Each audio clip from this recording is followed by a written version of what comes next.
What's up, y'all? Back again with another video. Remy TV here. Got my man DJ. Yes, sir, DJ, and we work together. We do some things. We sell together, and I'm excited, man. I'm excited to have you on the pod because I know you got some views. You got a different perspective. Maybe I know we agree on certain things. For sure. Yeah, tell the people where you from, though. Yes, sir. I am from Greensboro, North Carolina. I was born in New Jersey. I went to college at North Carolina A&T. Shout out all the Aggies. Yes, sir. In the country. Yes, sir. Another Aggie brother myself. Yes, sir. So, yeah, me and my boy Remy, we work together. I love sports, love politics. That's something we share in common there, bro. That's something we share in common. So we about to get into some stuff today, man. I'm excited about what we're about to talk about. I mean, the first thing, this is crazy. Yes, sir. When I saw you this morning, when we brought it up, you already knew about it. Already knew. I don't know if y'all know. I don't know if y'all saw it. Mitch McConnell. How old is he? Do you know how old he is? I don't know. 100? Damn near 100. Gotta be. He gotta be, bro. This is like crazy. Anyways, you guys check this out. You let me know what you think. I'm seeing this. This is my second time seeing it. And you guys let us know what y'all think about this. Let's see this. What are my thoughts about what? Running for re-election in 2026. That's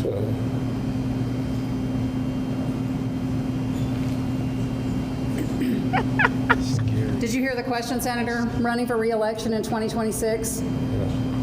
Oh, he's stuck. All right, I'm sorry, you all. We're going to need a minute. Yo, that's crazy. You know who I'm mad at? Who? His wife, his family, for letting him get on that stage like that.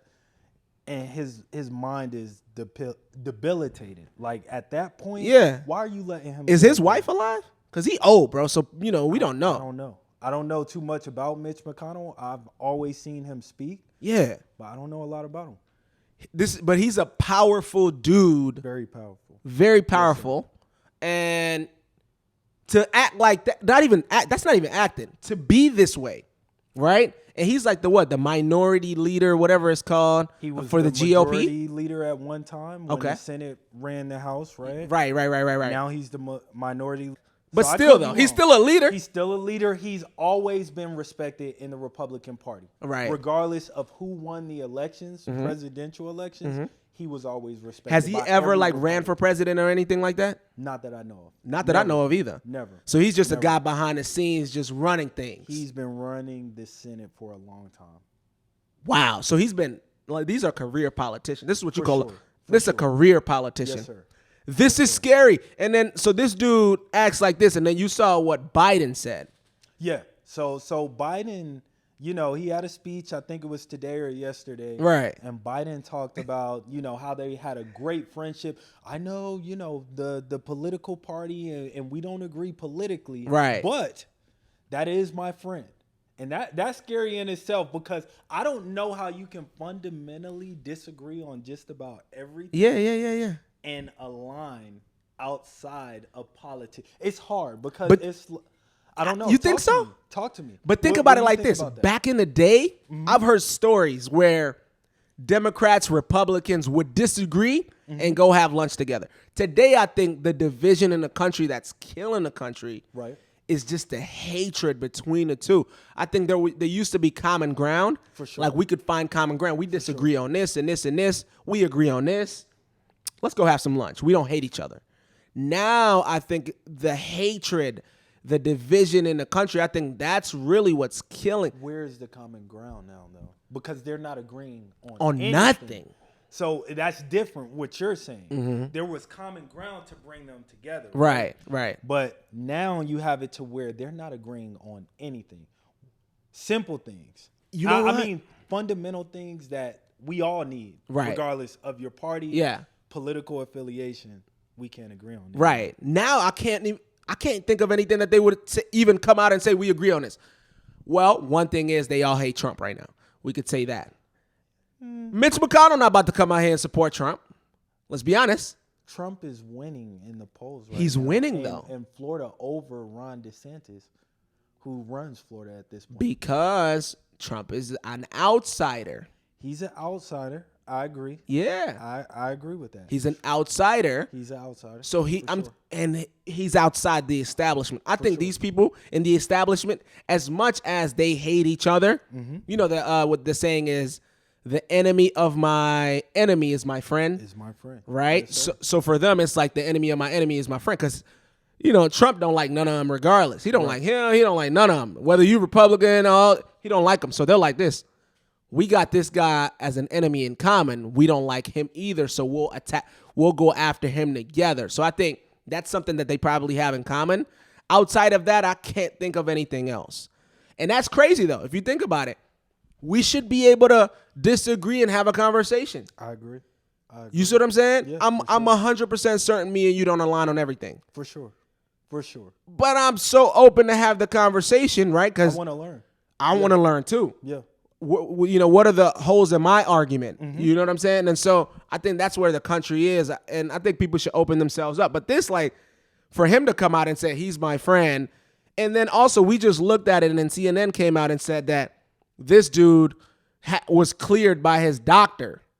24? It hasn't even been 24 hours? Right. But I mean, his doctor, keywords. Oh, no. His doctor. Good point. So when we're talking about his doctors, if I need to play football, if I'm in the NFL and I'm telling you, yo, my leg is good, coach. Yeah, Coach, yeah. I can play this game. Yeah. I'm trying to make this $1 million bonus for me to play this game. I'm telling you I'm good, and I know my leg is hurting. Yeah. Let me call my personal doctor that I have on payroll. Because they going to say Clear me. whatever I want them to say. Yeah. He's a little sore. He can play. He can play. Let him play. Let him run. Yeah. And then I tear my ACL or I go out and pull a Mitch McConnell. Right. So let me ask you this. Somebody like this, they should, I mean, I'm sorry, the guy's old, man. I mean, it is what it is. For sure. Nothing. They're all old. Right. They're all a lot of them. Look at Biden, bro. Biden was probably like, I can't really say something wrong with that because, I mean, I've had my own stuff. Like, I've had. Well, Biden, listen, now we give Biden a hard time with his tropes and the things His that gaffes? he does. His gaffes, we give him a hard time. You think But so? let's not compare it to the level. It wasn't of this Mitch bad. McConnell. It's never been this bad. That is scary. That's That like, is- he's that not is even here. almost like a robot that we don't know is a robot. And I'm one of the weird guys, the conspiracy theorist guys. Yeah. I believe in aliens. I will. You say believe in that. aliens for I real? believe in aliens. So I believe. Okay, in we'll it. talk about that. And we can talk about that. Trust me, I got my arguments for that too. Yeah. But long story short, the whole point that I'm trying to make is that's almost like a Get Out movie or like the man completely lost. I don't know if the battery stopped working. The battery shut off. Like he ran out of battery. The government created a robot, AI robot. I don't know what the heck. He just shut off. And the dude is what, like 100 years old, 80 years old, 90 years old? The man is old. It's Crazy. scary. It's almost like he's shutting down. His body is literally shutting down. And this is the second thing that happened like this in like Second a week. time. Well, was it a week's time? Maybe Or a that week or two. happened Same month, though. This Same month. Yep. Same thing that happened. And the crazy thing is, they keep putting them out there like this. So let me ask you a question. Yeah. What should they do at this point? Is it time for him to let it go? Does Republicans need to step in and say, hey, Mitch, you need to take time to be with your family? Yeah. Listen, we'll still come to you for consulting, whatever it may be. Yeah. But it's time for you. It's time to go home. It's time. Listen, you've done enough. Thank you for your service. It's a wrap. Yeah, I think anybody looking at him can be like, this is a wrap. I agree. You know what I mean? Like, it's like, thank you. You cannot hold a position of power like he holds and not be able to comprehend what the hell is going on. Like, this dude really just shut off like that. You got decisions to make.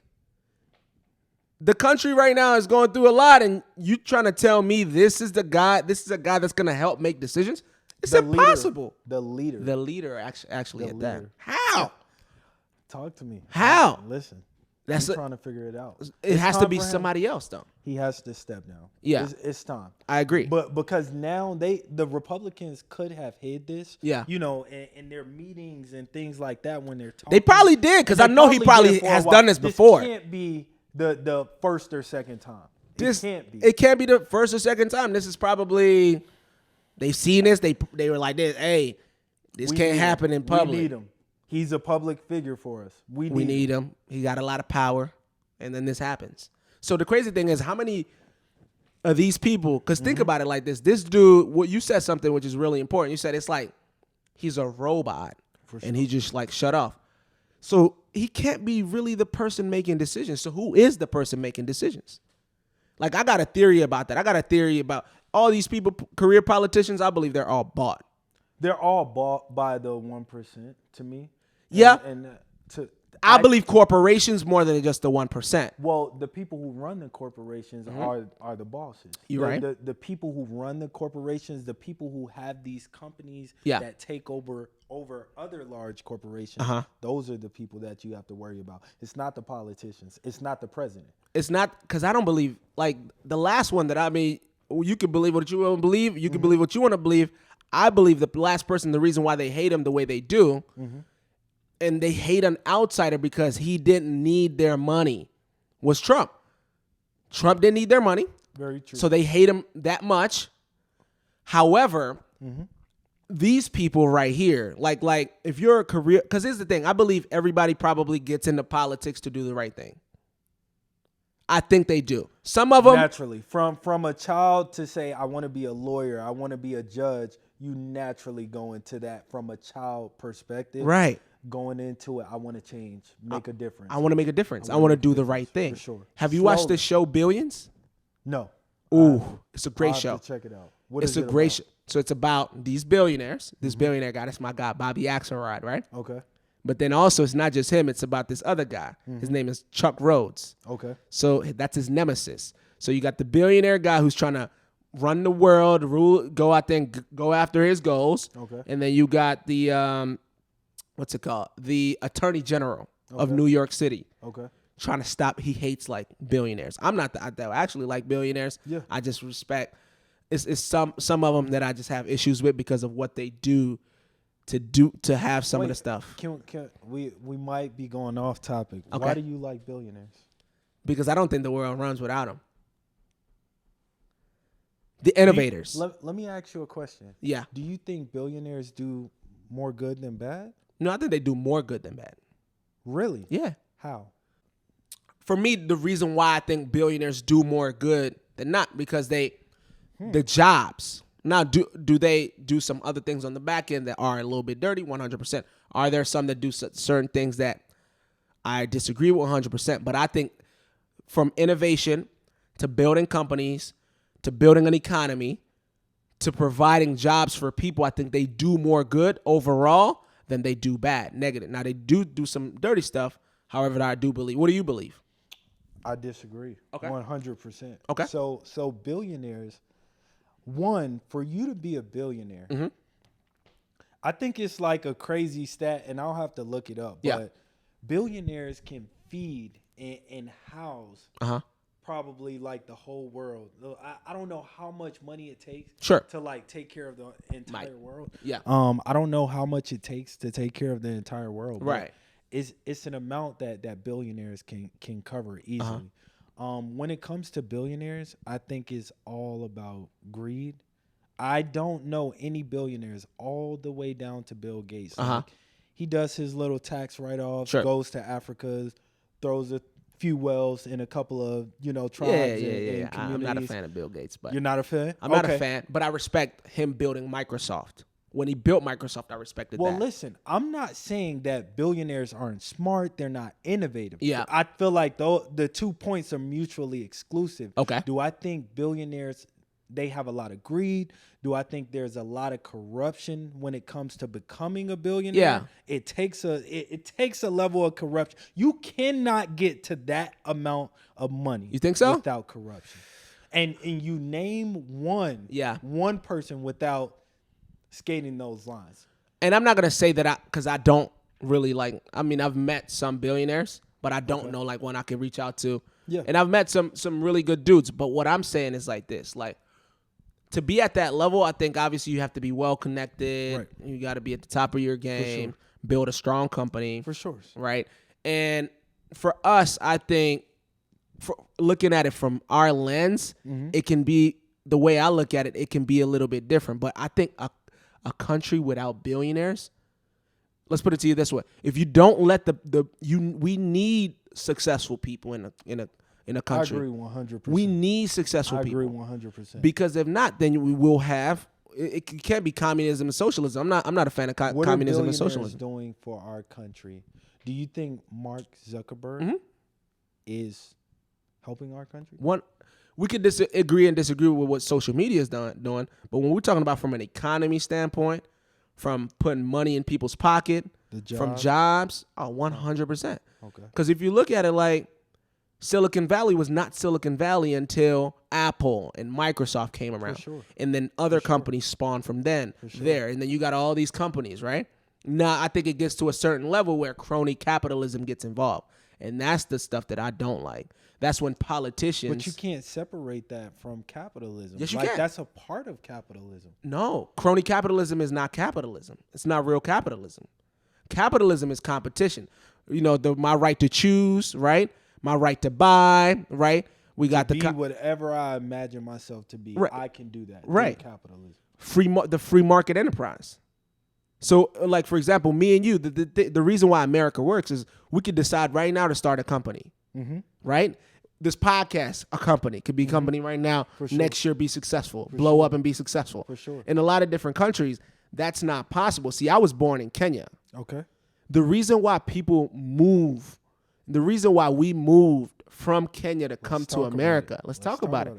It's because of the opportunities. I'm trying to tell you. Okay. And it's so real. Like I hear it so much. I'll give you our story. My dad moved here, I think, in 6 months. He started working 2 jobs. I think he was working at Walmart. Okay. And he was working at this hotel called Pechanga. Okay. And he was valet for Pechanga. Okay. And he was working at Walmart at the same time before we came here. So we got a green card. All right, my dad came over. Let me get things settled, and then y'all gonna come afterwards, right? Yeah. So I think in about 8 months or so, he had saved enough money to where he got an apartment. Because he was living with friends when he first came here. They hosted him. And then 8 months later, he had enough money. I think maybe 12 months later is when we moved here. Okay. When we moved here. Mind you, he's working a job. 2 jobs at that. Okay. Me, my mom, my sister, my brother come here. We living in Cali at the time. He didn't even live there a long time. We moved from there to St. Louis. We moved from there to St. Louis. He starts a trucking company. That's the second year being in America. Starts the trucking. Okay. Starts to drive for trucks. After that, starts a trucking company. Okay. Starts to hire people. Where else does that? America, bro. America. I'm trying. That's the opportunity we're talking about. That's the opportunity. He flipped that. Think about that. From that, within 2-3 years, most people say, I don't know how to start a company. This is an immigrant. Dude didn't know what an LLC was. He didn't know how the tax code was. In a couple years, he's hiring other truck drivers, right? Making a great living for himself, was able to buy a house within the first 3, 4, 5 years in America. And he didn't come here. He didn't have like no crazy degree. He didn't even have, my dad never had a degree. My mom didn't even have a degree either. That's amazing. You see what I'm saying? That's amazing. Just came here, sweat equity out of hustle, right? African man came out here from Kenya, was willing to put the work in, grinded within the first couple years. He already owned a house. Okay. Most people go their entire life without being homeowners, right? Because of the mindset. I believe it's a mindset issue. If you truly understand the opportunities that America affords you, you'll take advantage of it. Now, this is where we going. Disagree. Is where the line Let's gets go. Drawn. Let's ready? get it. I'm ready to hear it. I'm ready to hear it. Now, one thing that I have a problem with a lot of times, and you know you my brother. Yeah. You my brother. Yeah. A lot of people come from different countries. Yeah. Particularly my African brothers. Yeah. Right? Yeah. And they look at Americans. They look at African Americans. Oh, they lazy. We can get it. We can do this. Listen, I work our way up. What your father did, nothing short of amazing. Right. Amazing. Can't take that away from him. Right. But I think there's a level of cognitive dissonance. Okay. That happens with Africans who come from different countries. Well, from Africa, people who come from Africa, Yeah. and they come to America. There's a level of cognitive dissonance to where they don't understand how much things are systematic with us, and how we've like foundational Black Americans, people who have been here from the beginning of time, how things have systematically affected us nonstop. And there are success stories. Sure.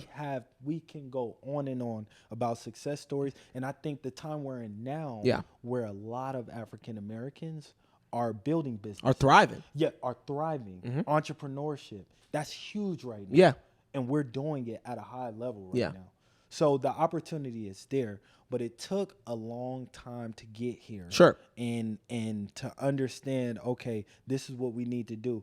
First, we had to fight for rights. First, we had to fight to drink at a water fountain. We were fighting for some of the wrong things. Right. But we just wanted to be a part of it. Can I drink at your water fountain? Right. Instead of focusing on, yo, let's get this education, start these companies. Yeah. Oh, when we do that, they'll burn down our buildings. They'll burn down our communities. They'll do all of this. So it's a level, I think a lot of times with my African brothers and sisters, it's a level of cognitive dissonance where they don't understand the plights and they just say, oh, well, I worked my way up and now I'm successful. Yeah. And they think it's just that easy for everyone who grew up in certain communities or because of the systematic things that have happened. Yeah.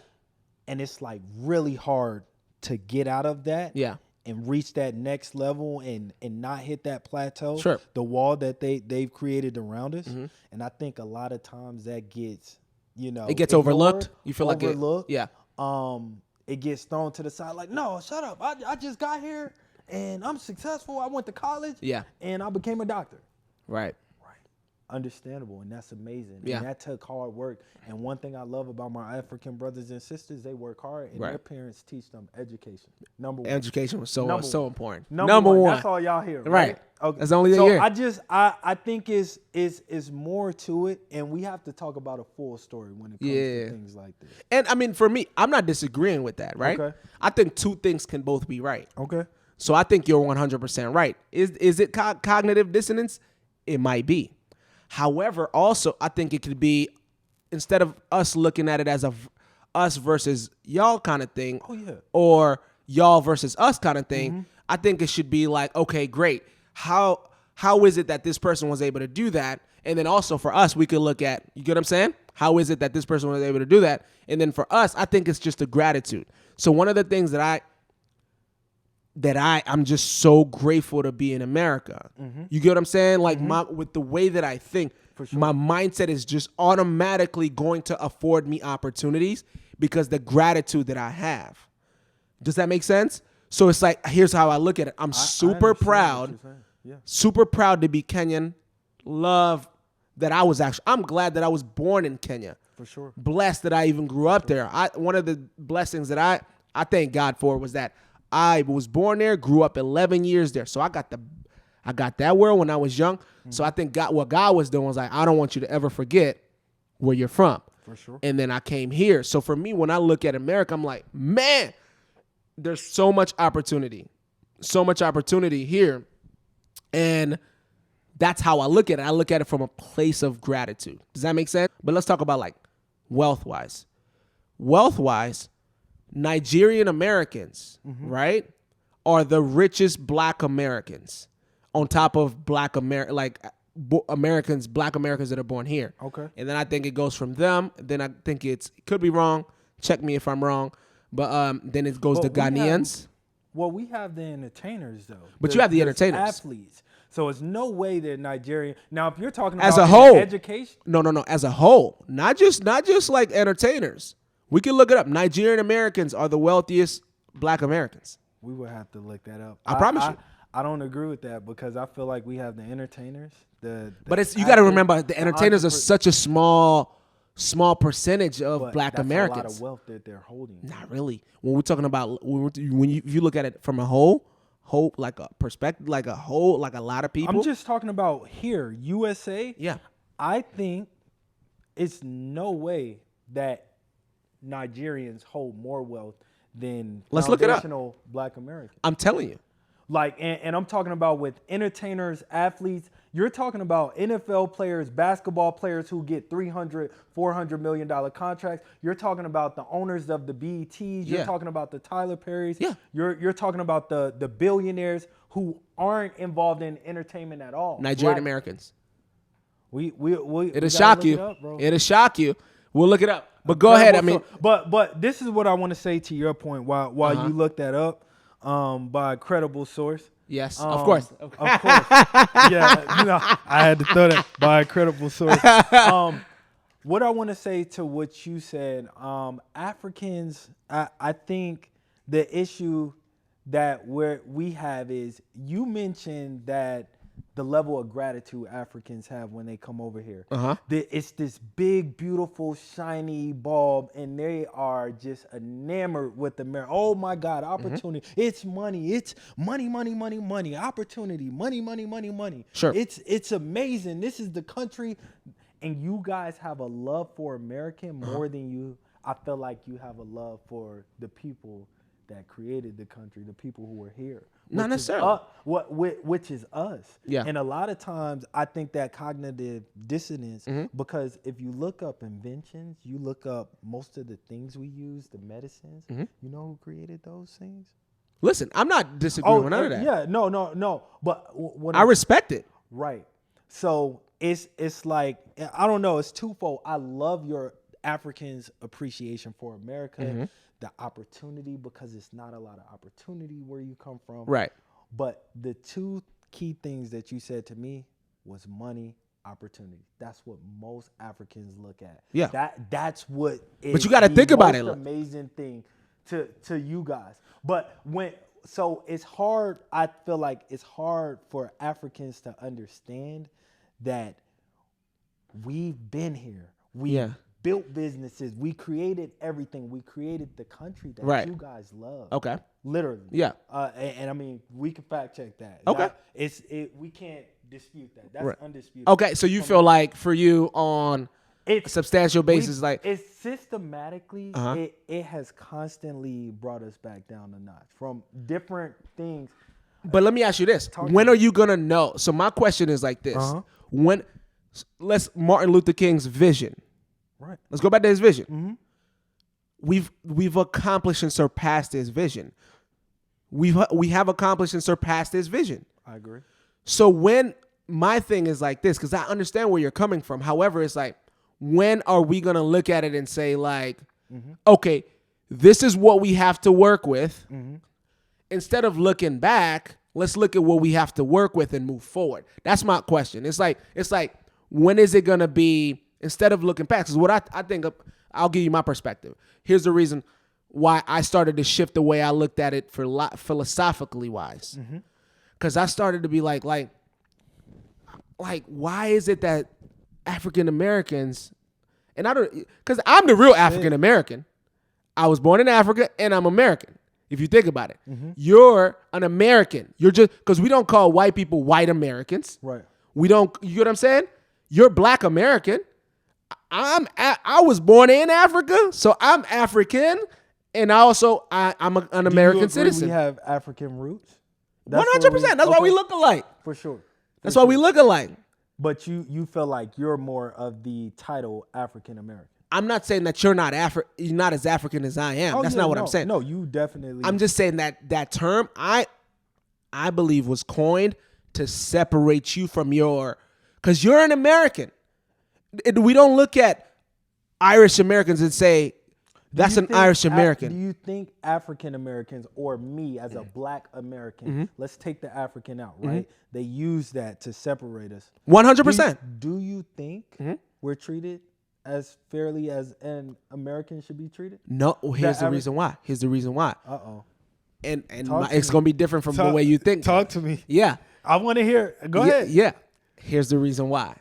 I believe that it's mindset wise. Like for example, let me tell you. Yeah. There we go. And I know you disagree with me. We did. Go ahead. Yeah. I believe it's the mindset, not from y'all, but what's being sold in the Black community. Let me ask you a question. I'm gonna just ask some questions, right? Mm-hmm. In the Black community, young kids, who do they look up to? The rappers, the basketball players, the football players. Why is that? Is that the best the black people can do? Why is that?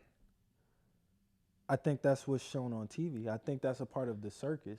I think that's not just only for black kids. Guess who black kids see on TV? Guess who the people are with money? Guess who people are with cars that they see visually? Let's talk about hip hop though. Community. Let's talk about hip hop. Hip hop as well. More positive or negative towards the black community? It's negative. That's More why negative. hip hop is dying right now. I don't think it's dying. I think it's growing. It's the number one genre in music. No, it's not. It is. Hip hop, there hasn't been a number one hip hop artist on the Billboard's top, I think 10 or top 100. Yeah. Not top 100, but it's like top 10. We haven't had a rap song in the top 10 this year. I think almost a year, and you can look that up. Drake. We haven't had a hip hop artist, a rap artist in the top 10. Wow. In a year. I have to look that up. You can Drake? look that No, up. no you Drake. Can look that up. Okay. But the point I'm trying to make is it's dying. Our culture is dying. And you know why? Mm-hmm. And this is my opinion. Sure. I think our culture is dying as far as hip hop and rap music because the people who run the labels, the people who give the money. Meek Mill said it. Did you see this soundbite by Meek Mill? No. He was doing a convention and he talked about it. He said, I know what I get paid more for to talk about. They pay me more to talk about the streets, the killing, and the drugs, environment that I grew up in, rather than the positivity. me talking about uplift the community. But when you look at that, that comes from the decision makers. 100%. So check it. J. Cole, he's one of the few that we get. The Kendricks, they're one of the few I like that Kendrick. they let I like in the J. door. Cole. And they said, "Well, you guys have every opportunity to get big. We'll pay you to get big." Yeah. But everybody else, we want you to talk about low vibrational things. All about that. Killing. 100%. Stealing, big chains, spend all your money on stupid things. So what? Let me ask you a question. Why do black people say that that's a part of black culture? Like, think about that. That should, like, I rebuke that. Because think about it. Like, the 90s hip hop was different for me. I'd rather listen to 90s hip hop, 2000 hip hop, early 2000s all day. I love hip hop. But today, the new young kids, these killing each other, very. But it's what I'm telling you is right now, African music is like one of the number one music. Yeah, you're right. Y'all like are running the dance hall. That music, even though you don't understand it, you bob it. You don't understand but it, you but vibe it's into it. Vibration. Yeah.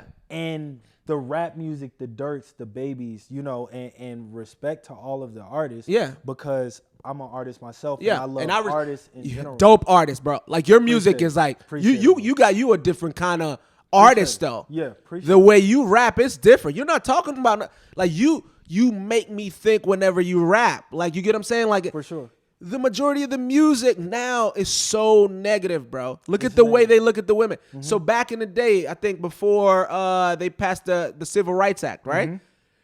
75 to 80% of black household had a mother and a father in the household. Mm-hmm. They passed that, right? The Civil Rights Act, which at the time was looked at, I think maybe they had good intentions. I don't know. I think it backfired.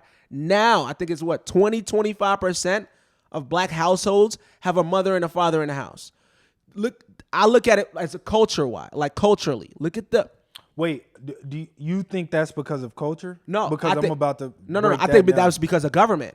Okay, yeah. The government married black women to the government. So right, exactly. And you know how that's where public housing came from. 100%. That's where. Listen, if this man is not out of your household, we can't give you this money. We can't, even though you're struggling. We can't give you this money. Yeah. So now the black men, they found a way to eliminate them from the household. Sure.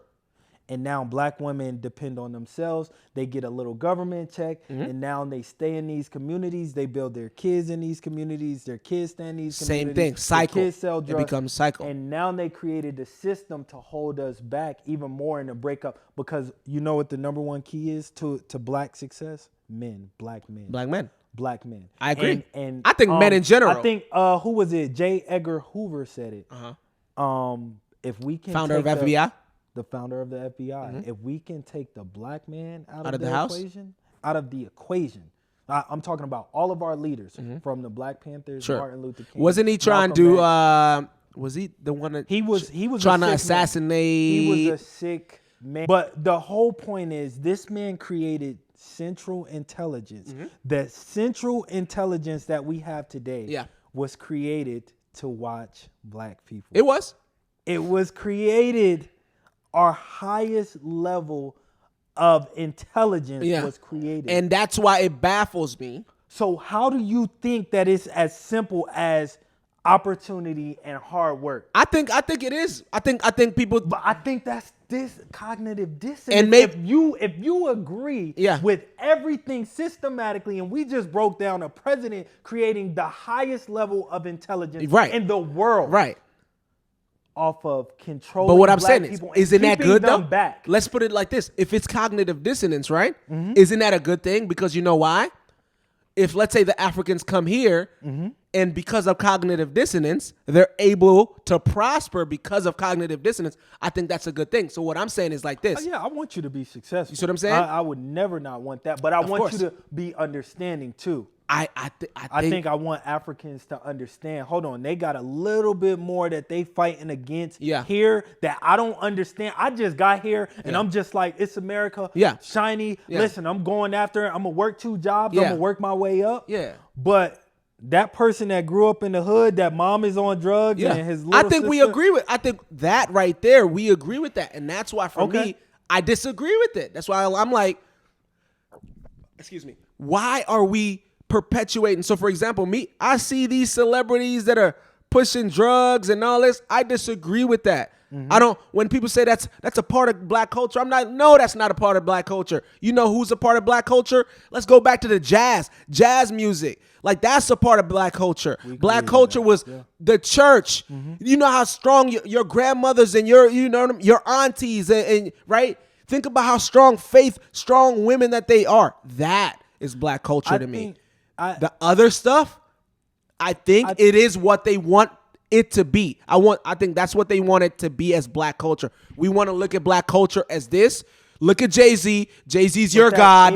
Look at Beyonce. Beyonce's your queen. That's your God. And I want you to look at what they do what they do. Here's the thing. They take and I don't have anything against Jay-Z or Beyonce. I'm just trying to prove a point. They made it successful. Power to you. I disagree with some of the things that they do. However, more power to you. You became successful. They take Cardi B. Cardi B, and they shine her as a light and say, hey, look, Black woman, look at this woman. This is who you should look at to be. I look at Cardi B, I'm like, that's not a successful woman to me. That's not a successful woman to me.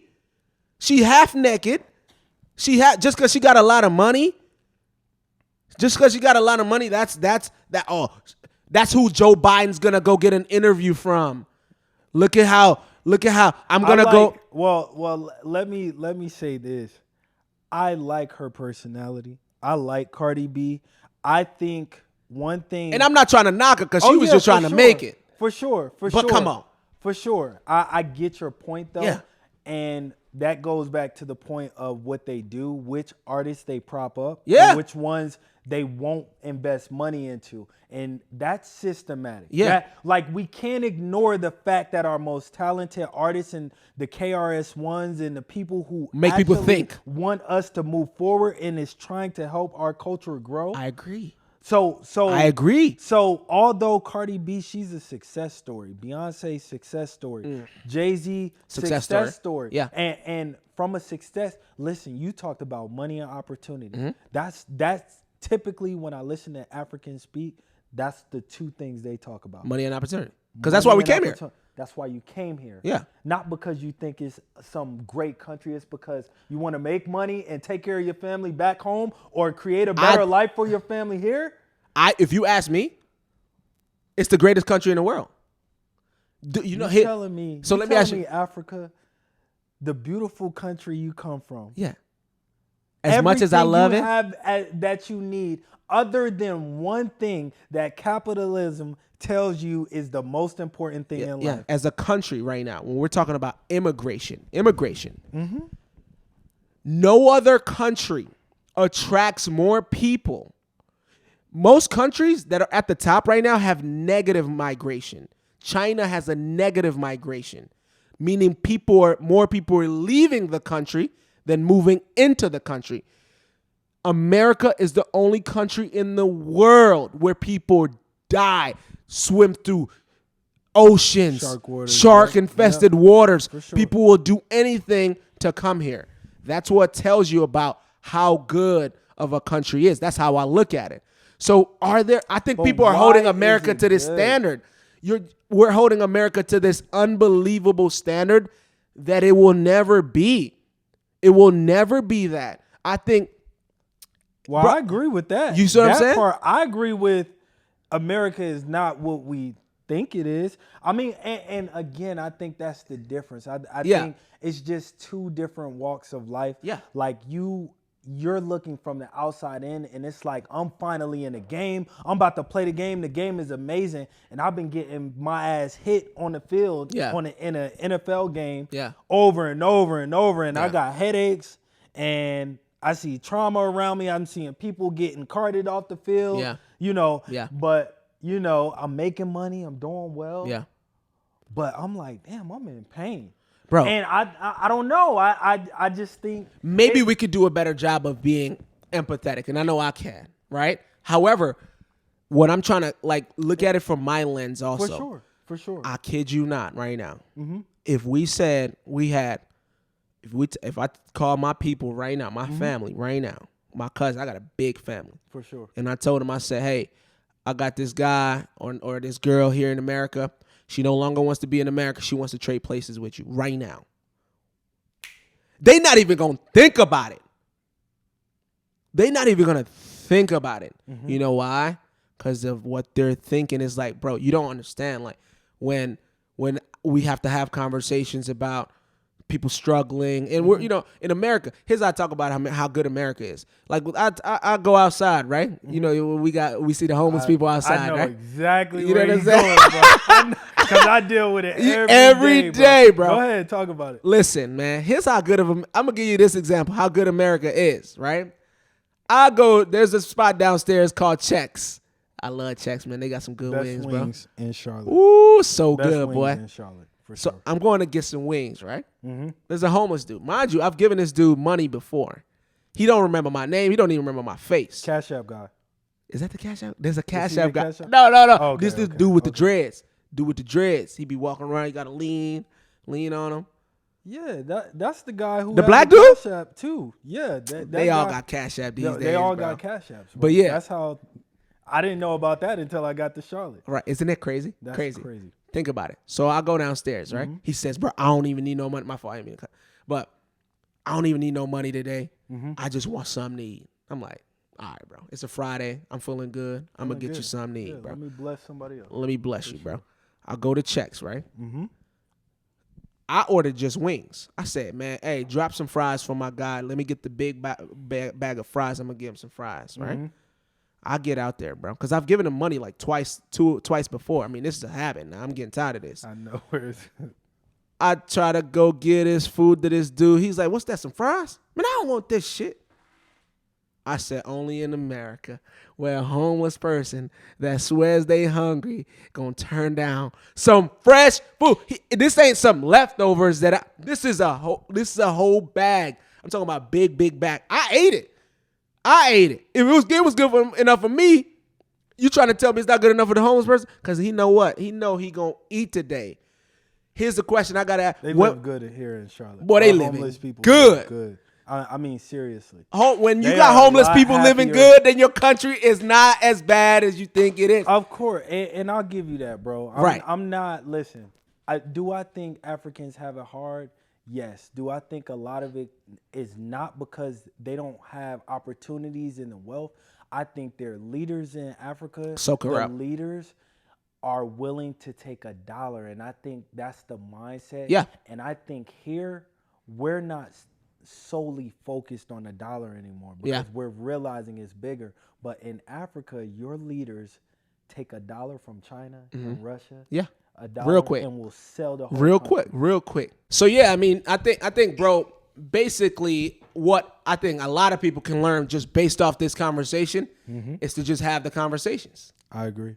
You see what I'm saying? Like, I'm learning a lot from you based off your worldview and how you're saying what you're saying, and it's kind of making me think like, okay, maybe I got a little chink in my armor right here. Same. But a lot of people, going back to what I was telling you a little bit earlier, is now it's like people don't want to have these conversations.